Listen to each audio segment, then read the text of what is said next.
ada pergeseran nggak sih kalian dengan bacaan-bacaan selama kita hiatus ini? Majalah Prisma jadul gitu kan, lagi di diskon gitu. Waduh, Ya Prisma udah. bacaannya Bu, berat amat Fen. Gue tetap sundoku dong, tetap beli banyak buku, tapi gak dibaca. Nah itu dia penyakit gue. Itu gue, lu. Ya maksudnya nular ke gue gitu. Lu pertama kali tahu Pak Bondan dari mana?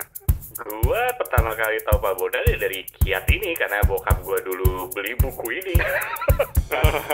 Kalau lu kan Ini dari acara makan-makan itu, kan Jalan Sutra wisata kuliner. gitu.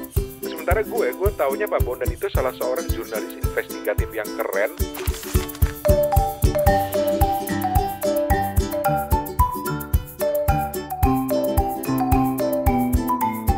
Ya wes, gue main langsung opening aja ya. Opening. Iya toh iya. Bagaimana sih? Oke, selamat Ulang tahun.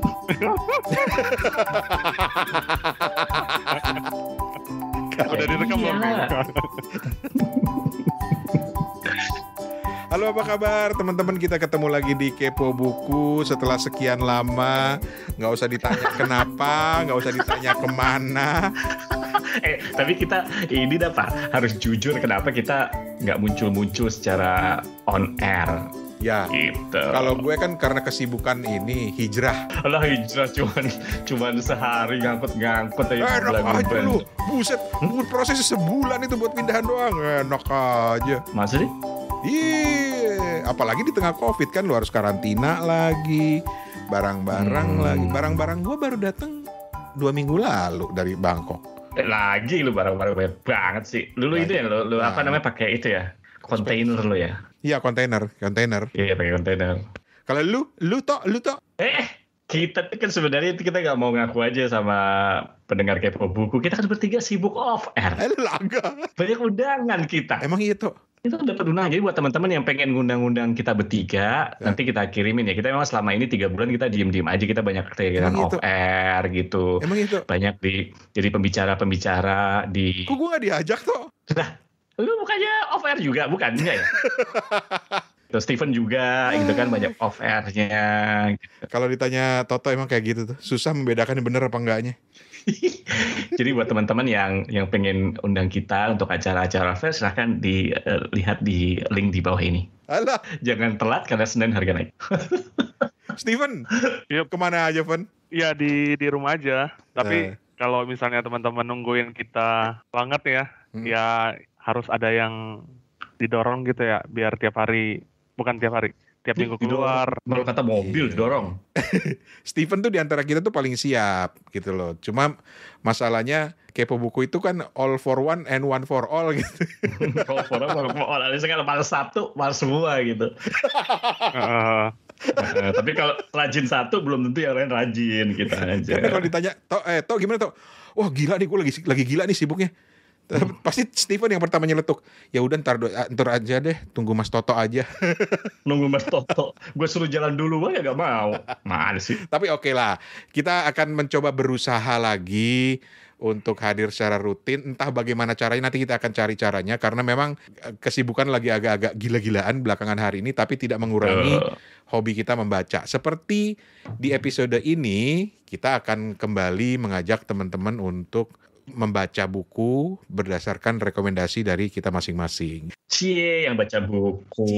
Cie yang baca buku. Emang lu pada baca buku? Emang lu pada baca buku? Hah? Ya gue hiburan gue satu-satunya baca buku toh. Oh masa sih? Ya maksudnya kalau mau malam tuh gue biasanya dulu kan nonton Netflix gitu. Tapi kan udah nggak tertarik gitu loh. Iya lama-lama bosen juga ya gitu. Tapi makanya lu ada mainan baru lagi ngutak-ngatik Spotify. Oh iya, lagi bikin podcast baru. Ya. Nanti gue tagihin lu pada lo ikut jadi host di situ. Ikut ngisi.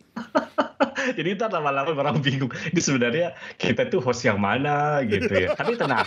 Kalau nanti kita bakal beda. Kalau nge-host Kepo Buku itu style kita beda. Nge-host podcast yang lain style kita beda gitu. Yoi, gitu. Tapi ya seneng lah bisa kumpul lagi dan mohon maaf kepada teman-teman yang udah rajin ngejapri. Ngapain mohon maaf? Emangnya kita salah apa? Gue sih merasa nggak enak bersalah gitu loh. Oh merasa nggak enak. Gue sih enak-enak aja. Gak rekaman tuh enak loh teman-teman. Kita tuh dulu bener ya tahun kemarin. Tapi Kita mau jujur aja, tahun kemarin itu kita kan aktif banget. Sampai kita bilang, gimana sih podcast-podcast itu? Gitu kan, pada suka timbul, tenggelam, pada suka nggak ini, pada suka nggak muncul gitu kan. Tuh, kayak dong Kepo Buku menghasilkan lebih dari 40, hampir 50 episode, berarti hampir setiap minggu kita ada. Nah kita juga mau ngerasain rasanya nggak aktif tuh gimana gitu. Lu paling jago deh, bener deh, ngeles lu beneran deh. Sebagai perjalanan itu kita harus lengkap gitu kan. Kita tadi kalau besok-besok kita gimana untuk supaya Kepo Buku itu supaya sebuah podcast itu misalnya aktif gitu. Ya kita mah aktif mulu, jadi kita nggak tahu rasanya nggak aktifnya. Dan besok-besok kita bisa berbagi pengalaman rasanya aktif dan tidak aktif, kan gitu, ya nggak sih? Itulah ilmunya Toto. Semakin banyak dia bicara, orang semakin banyak lama-lama mikirnya gini, aneh, nggak mungkin, nggak. Tapi lama-lama, iya sih. Iya benar juga sih. Yang penting itu orang-orang harus convincing aja gitu. Dulu gue punya pengalaman teman gue tuh, gue agak-agak gue tipu. Jadi di kuliah tuh ada orang yang menurut gue sih nggak mirip, tapi dalam bayangan gue dia mirip. Orang itu mirip Rano Karno, gue bilang gitu kan waktu itu. Masa sih kata dia, iya bener, gue bilang gitu. Coba orang di masih saudaraan, masa sih kata teman, lu lihat deh kumisnya lah itu. Lama-lama teman gue bilang, iya mirip ya, bener ya. Gue baru sadar loh, dia bener tok saudaranya Rano Karno. Agak sih gue ngarang aja, sial kata dia gitu. Kacau loh.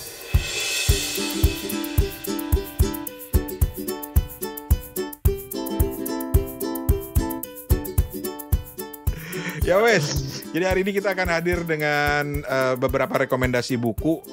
Tapi Kepo Buku tetap hadir dengan prinsip kita ngobrolin buku itu nggak mau bikin kening berkerut, nggak mau serius-serius amat lah, nyantai-nyantai aja gitu. Seperti buku yang direkomendasikan oleh Steven berikut ini. Langsung gue tembak. langsung Steven langsung mati berdiri. Tapi nanya, Ven, gue tuh kangen banget sama lu, Ven. Gimana sih, Ven, kegiatan lu belakangan ini di Ambon ngapain aja? Masih bisnis buku? Masih, ya sama juga kita udah hiatus beberapa waktu nih, kangen juga nih rekaman nih. Cuma ya sambil nunggu rekaman ya tetap aktivitas kayak biasa, baca, terus upload jualan di IG gitu aja, Bang Mas Toto. Tapi bisnis lancar ya? Udah ada peningkatan gitu? Ya ada beberapa pembeli yang selalu kembali gitu. Ada yang cakep nggak? Belum. lu sama customer sendiri lu. Aduh, iya ya, nggak boleh gitu ya. Jangan gitu. Kalau gue bilang ada yang cakep nggak? Oh banyak bang. Dijamin besok pada datang balik ke toko lu, Van. Iya. Oh gitu ya. Iya. Waduh, nih lu harus belajar dari pakar marketing. Tok, ajarin Tok. Kenapa gue? Oke. Jadi pengen tahu bacaan buku apa? Ada pergeseran nggak sih kalian dengan bacaan-bacaan selama kita hiatus ini? Kurang lebih masih sama aja dulu. Tapi lagi ngulik-ngulik kayak baca-bacaan lama gitu. Kemarin kayak majalah Prisma jadul gitu kan, lagi di diskon gitu. Waduh, Ya Prisma udah. bacaannya, Bu, berat amat, Val. Karena apa ya? Karena ada lihat penulis kan yang kerjaannya tuh ngarsip terus bikin esai. Nah, esai-esainya itu dari bacaan jadul gitu, koleksinya gitu. Jadi, iya. kayaknya seru juga ya, gitu. Iya, bacaan jadul sih, bacaan jadul, gue setuju. Prisma, Bu, itu bacaan berat itu. Oh, jangan ada yang ngerti? salah. Buat teman-teman ada yang ngerti nggak bacaan Prisma tuh ini serius, jurnal Prisma itu? Iya, benar. Waduh. Lu dapat Prisma dari mana, Ven? Hati-hati diminta. Dari IG-nya LP3S. Keren banget. Masih dijual sama LP3S? Iya, masih. Galeri buku LP3S, cari aja di IG. Tapi gue salut ya, zaman tahun 90-an gitu ya, di tengah-tengah Orde Baru kayak gitu, sebenarnya banyak ya majalah-majalah yang menurut gue susah dalam tanda kutip dibaca. Bermutu. Tapi bermutu dan ada gitu. Sekarang gue nggak tahu karena mungkin gue agak jauh. Tapi ada nggak sih majalah-majalah kayak gini nih? Dulu di gini kan ada Prisma, terus apalagi zaman dulu tuh banyak banget gitu. Tapi kalau gue pribadi sih gue suka Prisma itu karena ya orang image-nya tuh berat gitu loh. Tapi buat gue enggak juga gitu loh. Banyak. Ya lu pintar. Lu bilang pintar. Oh sedap. Itulah yang berbeda dari Toto sekarang. Dia udah mulai muji gue sekarang. Pasti ada maunya. Buat gue Prisma itu memang kajiannya berat, tulisannya berat, tapi dia kayak setiap episode, setiap edisi tuh gue tungguin gitu loh, apa yang dibahas gitu loh. Karena mereka bisa membahas berbagai macam hal dari sudut pandang yang menarik. Jadi Prisma itu kan punyanya ini kan, LP3ES kan, Lembaga Penelitian Pendidikan dan Penerangan Ekonomi dan Sosial gitu. Lah kalau lu kan itu buku-buku majalah-majalah Prisma lama atau Prisma yang baru yang lu baca? Ini yang dikasih harga miring ini jadul dari tahun 91, 92. Memangnya Prisma masih terbit sampai sekarang? Masih ada. Masih. Terakhir banget ada tentang pergolakan ekonomi digital. Wah, kalau dulu kan Prisma itu sejajar gitu, tempatnya kayak di tempat majalah. Iya. Berarti orang kan beli ya. Maksud gue, kalau sekarang kan terakhir gue cari di Gramedia misalnya, nggak ada gitu majalah-majalah yang agak berat gitu. Makanya gue kaget banget ini. Keren banget. Ini kalau gue lihat referensinya, Prisma itu keluar tahun 71. Oh iya. 71 Toto tuh udah SMA kalau nggak salah gitu kan ya. Terus enak aja. Enak aja udah bikin skripsi gue. udah skripsi. Terus 2009 tuh baru hidup lagi gitu loh. Wah, oke. Nyari Prisma lagi. Jadi gitu ya, lu lebih banyak baca-baca jurnal sekarang ya? Jurnal iya, tapi baca buku juga iya. Oke. Kalau lu Tok, ada yang berubah nggak Tok dari pola lu Tok baca buku? Gue sih kagak ada ya, tapi berusaha baca misalnya Cergam. Serius lo? Serius. Tapi gue baca yang award winner aja. Jadi gue nggak mau yang ecek-ecek. Ya agak susah. Songong bener gitu. Dia. Tapi sampai sekarang gue belum selesai. Jadi gue belum bisa. Nanti ini aja. Surprise. Surprise. Gila, gitu. Terus belakangan gue ada yang nggak berubah dari gue. Apa tuh? Gue tetap sundoku dong. Tetap beli banyak buku. Tapi nggak dibaca. Nah itu dia penyakit gue. Itu gue, lu. Iya maksudnya nular ke gue gitu loh. Kagak, lu harus cari yang lain, enak aja. Stephen jurnal tadi. Gue sundoku sama ada pergeseran ke cerita bergambar. Lu yang beda, lu jangan ikut-ikutan lu. Irisannya sih di sundoku, karena gue gini. kita bertiga sebenarnya pada dasarnya sundoku sih ya. Pada dasar sundoku. Sejak balik ke Indonesia dari bulan Mei, kok kenapa rak buku gue nambah lagi gitu. Nambah lagi ya. Okay. Karena akses ke buku jadi gampang kan. Bahasa Indonesia gitu maksudnya ya. Tadinya kan di Thailand susah gue.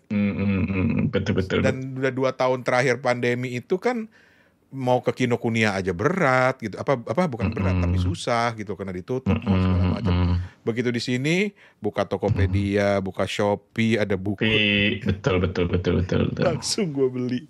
Ya itu satu, itu irisannya. Tapi juga gue sekarang lagi banyak baca buku-buku ini sih.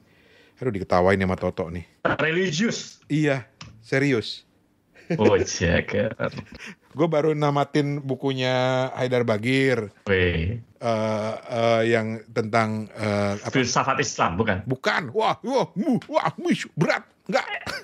Kagak.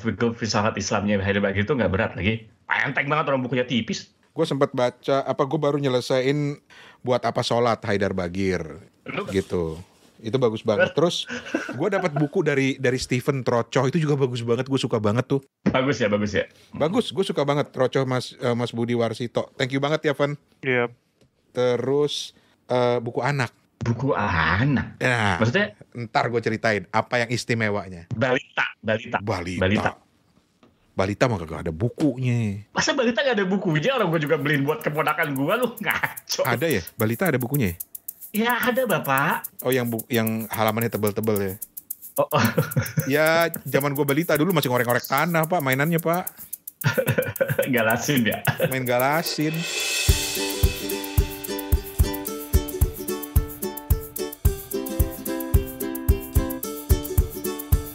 Ya udah siapa duluan? Aku. Stephen, gue demen kalau Stephen lah. Kau baca buku apa Stephen? Ini sebenarnya udah lama ya pengen aku naikin di Kepo Buku nih, karena buku ini bagus menurut aku ya. Ini ada satu buku judulnya 100 Kiat Jurus Sukses kaum bisnis dari Bondan Winarno. Wih, Pak Bondan. Buku kiatnya dia ya, zaman dulu itu kan dia nerbitin sampai 3 buku kiat ya. Maksudnya kumpulan tulisannya di Tempo kan zaman dulu ada tuh. Iya Pak benar, Bondan ini tuh keren banget juga tuh. ini dia. Nerbitin lagi gitu. Enggak, ini cetakan lama. Wah, 89. keren. Terus. Dan kayaknya tuh sepanjang kepo buku tuh ya, aku ngerasanya kayak kita tuh nggak pernah secara proper gitu ya, kayak nyebutin atau ceritain sosok pengarang gitu ya, sosok kreator bukunya itu sendiri gitu loh. Dan aku nemu perkenalan penulis tuh yang asik tuh di sampul belakang jilid 1 ini. Ini kan ada 2 jilid ya kalau nggak salah, atau ada 3 jilid ya Mas Toto. Tapi aku nemu yang nomor 1 sama nomor 2. Dan Oke. Dan aku akan ini ya, sebutin yang ini sukses banget nih, bikin ngakak, bikin kayak Ngakak sih, Pak? Iya, ini perkenalan penerbitnya gitu akan sosok Bondan Winarno-nya. Aku ini ya, bilangin ya. Bondan Winarno lahir di Surabaya 29 April 1950. Pendidikan formalnya kacau. Gagal jadi arsitek, tidak selesai belajar publisistik, urung jadi penerbang. Kakinya patah 2 kali untuk menyadarkannya bahwa ia bukan penerjun payung yang baik. Karir profesionalnya dimulai sebagai newsreel kameramen Departemen Hamkam RI, lalu menjadi tenaga pelatih di bidang komunikasi keluarga berencana. Ia kemudian terlibat dalam urusan periklanan, komunikasi juga. Disiplin manajemen baru membukakan matanya setelah ia bekerja pada perusahaan multinasional Union Carbide. Terus terang, itulah sekolah saya, katanya. Bondan bukan penganjur The Schooling Society, tetapi ia yakin bahwa orang yang punya disiplin membaca sebenarnya bisa melangkah lebih jauh daripada orang yang hanya mengandalkan bangku sekolah. Kekayaan saya adalah buku dan informasi, katanya. Dan ia memang mempunyai kelaparan khusus tentang 2 hal itu. Tanpa itu, memangnya kiat dapat saya tulis dengan memetik dari angin. Yeah. Keren kan ininya, promosi sosok penulisnya lah. Penulisnya ya. Cara menulisnya itu memang nggak ini ya, nggak terlalu formal, tapi juga nggak selengean gitu loh. Tapi Iya. ini kan 100 kiat juru sukses kaum bisnis ini kan buku lama, Van. Iya. Apa yang menarik buat lo gitu loh? Karena kan buku-buku bisnis sekarang juga banyak, dan gue yakin lu banyak baca juga kan buku-buku bisnis sekarang. Apa yang membedain? Sebenarnya di 100 kiat ini nggak melulu kayak apa sih yang bikin seseorang tuh bisa jago bisnis gitu ya. Tapi dia cerita kayak pengalaman kesehariannya dia gitu, mencermati fenomena-fenomena yang terjadi di saat itu di Indonesia gitu. Menurut aku ini ada banyak kayak permata-permata hikmah-hikmah yang terselip gitu ya. Meskipun udah rentang waktunya jauh banget, tapi masih aja ada yang bisa kita tarik gitu. Contohnya? Misalnya gini, di artikel korban desas-desus nih Bang, Mas Toto. Kan dia bilang nih, bahwa stres tuh juga bisa disebabkan oleh desas-desus di kantor gitu ceritanya. Di kantor tuh katanya udah tersiar gitu, perusahaan bakal tutup karena bangkrut. Mungkin kalau zaman sekarang mungkin karena COVID juga gitu ya. Akibat desas-desus itu seluruh karyawan di perusahaan menderita stres. Oh, menurut aku pas baca ini kan, oh kayak gitu ya. Soalnya kan aku nggak ngerti juga nih kayak dinamika kantor swasta gitu ya. Dan banyak narasi yang meskipun kita nggak bisnis banget, tapi kita udah bisa masuk gitu ke alam pemikirannya Pak Bondan gitu. Nah, dia bilang gini, seorang atasan harus pula dapat mengenali sumber desas-desus di lingkungannya. Suasana kantor dan hubungan antar karyawan pun perlu dipupuk sedemikian rupa agar desas-desus langsung mati sebelum berkembang gitu. Tegasnya, penyebar desas-desus adalah orang yang memenuhi syarat untuk dipecat, sebab sudah banyak contoh hal-hal sepele yang menjadi rumit hanya karena desas-desus. Ini catatan-catatan kehidupan bisnis lah ya yang ditulis secara ringan oleh beliau gitu. Dan ini menyenangkan untuk dibaca gitu buat aku. Keren. Ini bukan buku bukan buku yang berteori juga sih Bang Rane. Tapi kayak kolom mingguan, dan di situ Bondan Winarno tuh bebas bercerita apa aja gitu. Jadi menyikapi kayak tanggung jawab sosial perusahaan, ataupun dia cerita pengalaman dia pergi ke sini, pergi ke sana.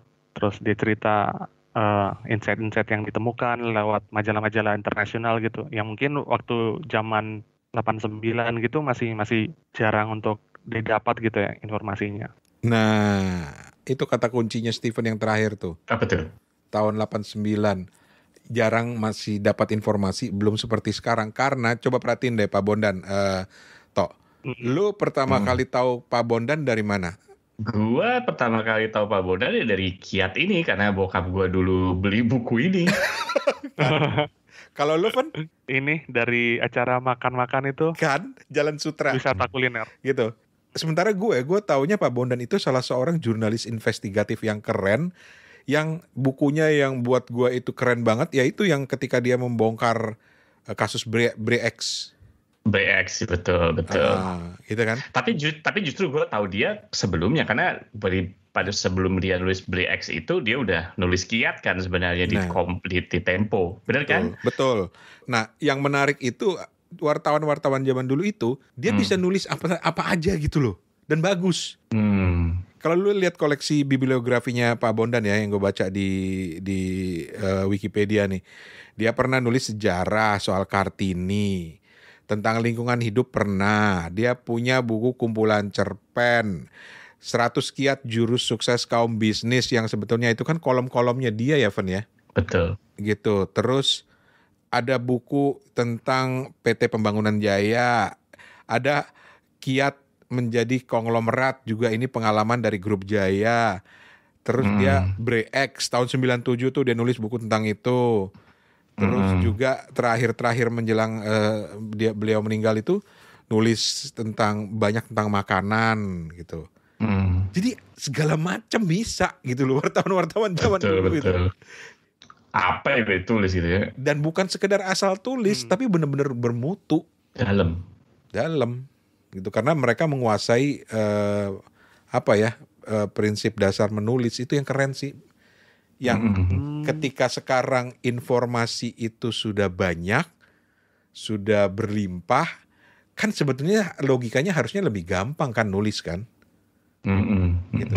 Tapi yang terjadi, banyak penulis-penulis ini pengamatan gue, pengamatan sok tahu gue, istilah gue, in my sok tahu opinion lah.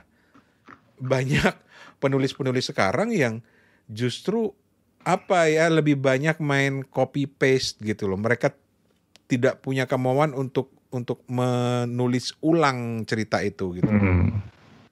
Akibatnya ya boring gitu-gitu aja gitu. Betul. Risetnya nggak dalam. Nah, risetnya nggak dalam. Bondan itu kan punya kemampuan, atau wartawan zaman dulu ya, maksudnya banyak yang investigasi itu memang dalam gitu. Risetnya nggak cuman wawancaranya doang, tapi juga riset literaturnya keren gitu kan. Maksud gue dia benar-benar banyak baca, nggak sekedar ini ya. Jadi ya memang gitu sih. Orang jago tulisannya itu biasanya karena dia juga banyak baca sih, gue rasa. Dan mungkin kekurangannya adalah mungkin orang nggak dalam menuliskan karena mungkin juga referensinya kurang gitu. Padahal beliau hidup di zaman yang literatur susah gitu, perpustakaan susah nyari ini. Kalau sekarang kan sebenarnya gampang kalau lu mau dalam nyari ya gitu. Gue gak kenapa sih Fen, lu tiba-tiba tertarik baca bukunya Pak Bondan?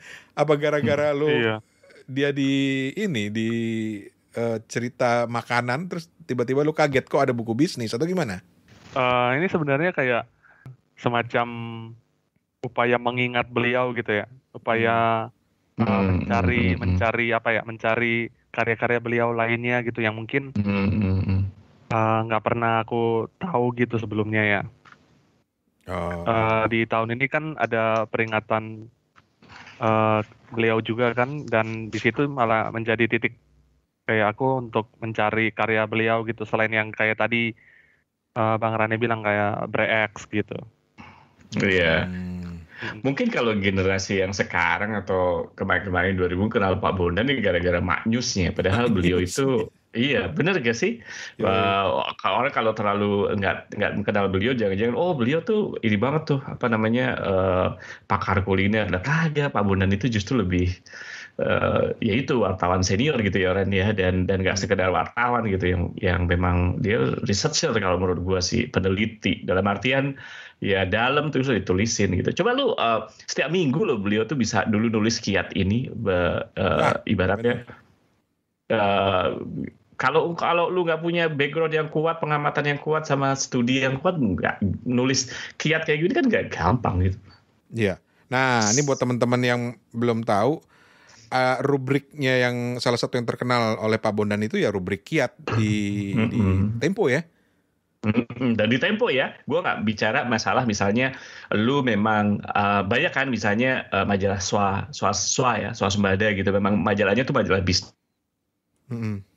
Memang sangat fokus kalau memang ada tulisan tentang kiat bisnis di sana gitu kan, misalnya ya dalam tanda kutip gue nggak ini ya, tapi mungkin masih wajar. Nah Tempo gitu, dan beliau kan itu bukan majalah majalah bisnis, iya kan, itu keren ya menurut gue sih gitu. Nah itu dia. Jadi kalau mau cari tempo-tempo lama, coba deh cari rubrik-rubrik kiatnya Pak Bondan.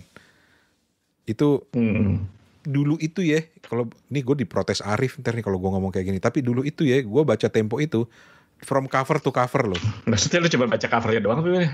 Jalan. Pokoknya itu gue baca semua artikelnya, mau ekonomi, politik segala macam, karena gaya bahasa itu bagus. Gaya bertuturnya Tempo itu bagus gitu loh. Yang ya minta maaf, saya nggak temuin lagi sekarang gitu, nggak banyak gitu loh. Betul. Oke.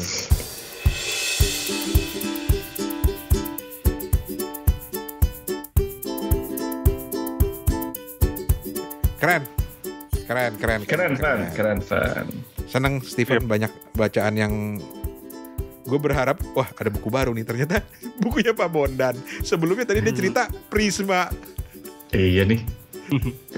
Van, coba abis rekaman ini lu foto pakai selfie, jangan muka lu udah jadul juga kayak Prisma. Pengen tahu gua seriusan.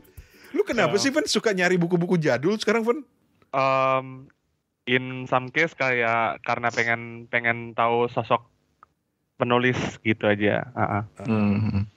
Tapi bener ya. Iya. Tapi kalau menurut gue bener loh, sorry Fer, gue potong dulu.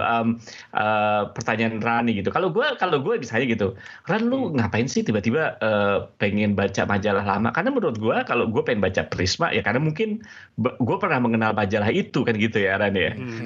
Jadi gue pengen dalam tanda kutip agak bernostalgia. Seperti misalnya gue pengen baca majalah majalah sastra yang udah masih ada nggak sih, Horizon gitu. Karena dulu zaman gue SMP gue baca cerpennya Anafis di situ yang buat zaman SMP gue udah disuruh, gila gak tuh bacaan berat gitu kan.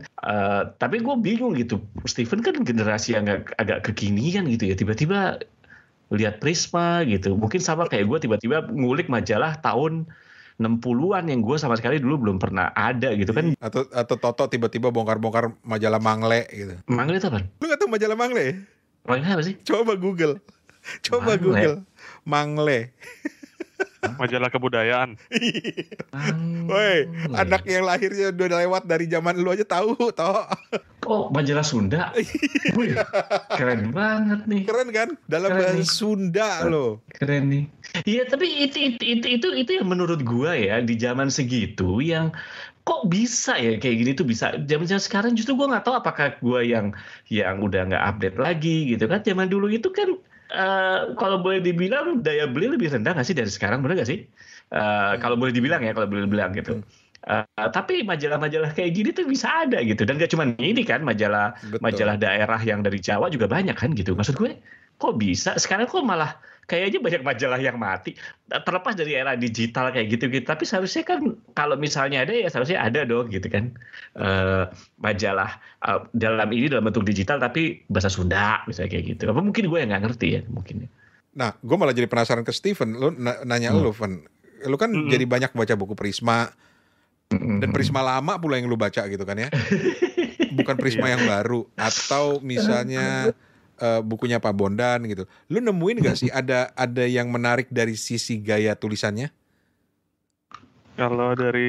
Kalau untuk majalah Prisma lama tuh baru datang ya Bang Rane, Mas Toto. Jadi aku baru lihat sampulnya, aku baru pegang majalahnya, pegang lembaran kertasnya yang udah menguning, udah.